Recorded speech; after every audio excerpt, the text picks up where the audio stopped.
My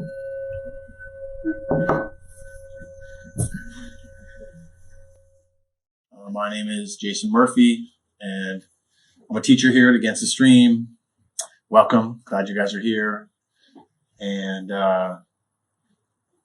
so I was thinking what we'd do, we'll kind of follow through with some of the things that we've been doing in over the last several weeks. And I'll, catch some people up a little bit. But just also know that these talks and the Monday night talk are recorded, as you can see, and they're on both Instagram and on Against the Stream Facebook pages. So feel free to check those out if you want to, if you can't make it or whatever. Although it's nice to have people here in person. Yeah, one of the things that we like to do is just to build a little sense of community. A lot of times people go to a meditation group or meditation center. If you've been to any other one besides this one, you've probably just kind of come in, sat down, and kind of started. But one of the things that we like to do is actually have people kind of introduce themselves and just meet someone else that's here. So if you could just take a few minutes and just say hi to someone maybe that you didn't come with. Wonderful. Thank you so much. Yeah, sometimes, I remember when I was first going to meditation groups, and this was kind of mid 90s, and there wasn't really anyone that looked like me. There wasn't really anyone that was as young as me. I pretty much went to these groups, and I didn't really feel, and then no one really ever, sometimes there was some, blue-haired old lady would come talk to me, and it was really sweet. She was usually really kind. But there wasn't a lot of camaraderie that was built.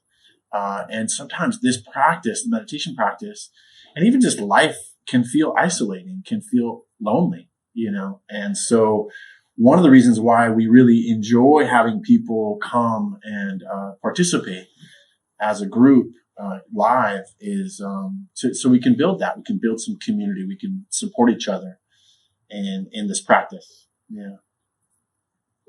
So thanks for doing that. And thanks for being here.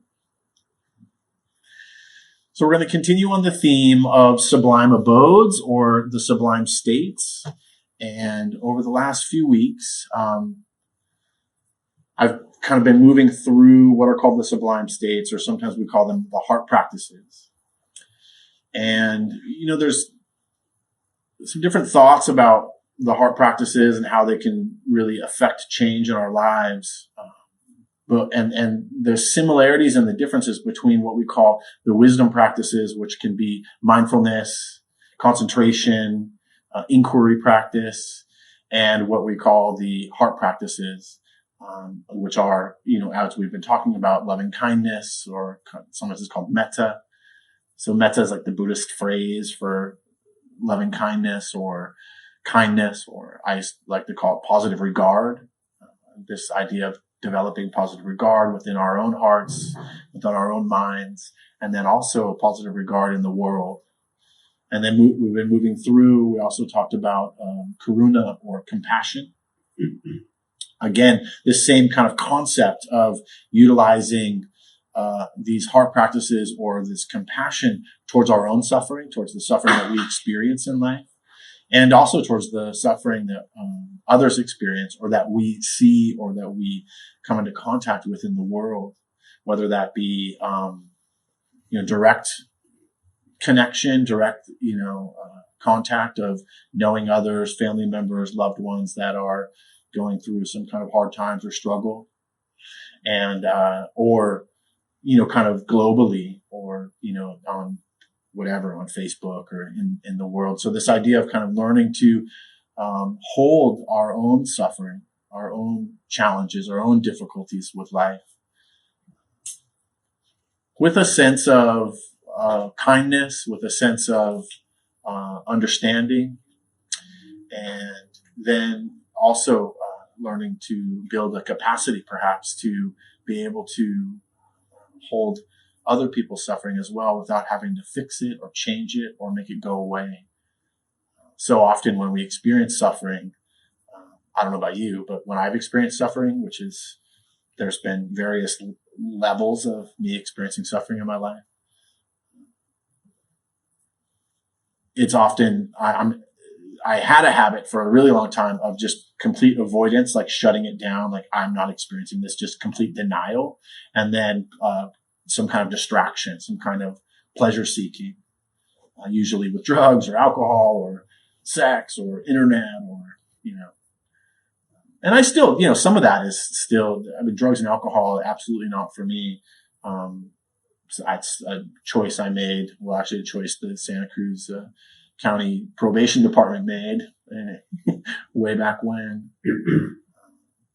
But still some of the other, ways that we distract is still, relevant in my life. It's still ways in which I am much more aware of and do it a lot less. But so then there's this compassion practice is learning to kind of even hold that, like holding the difficulties in our lives, and in the lives of others with some, as one of my teachers says, with some mercy, with some care. So then we moved, last week into forgiveness. And once we can kind of come to some understanding and even some difficult contact with our own suffering, with our own difficulties. Oftentimes there's some roots there. And so forgiveness, like talking about forgiveness and practicing forgiveness, is a way to actually find some healing. So we can recognize the suffering and then we can move into some healing or some, as I talked about last week, some reconciliation. Sometimes in some recovery programs, they call this like making amends. So, healing and asking forgiveness, giving forgiveness, and forgiving ourselves, perhaps for our misdeeds or the ways in which we've acted, harshly towards ourselves or others. And then finding some reconciliation when we can.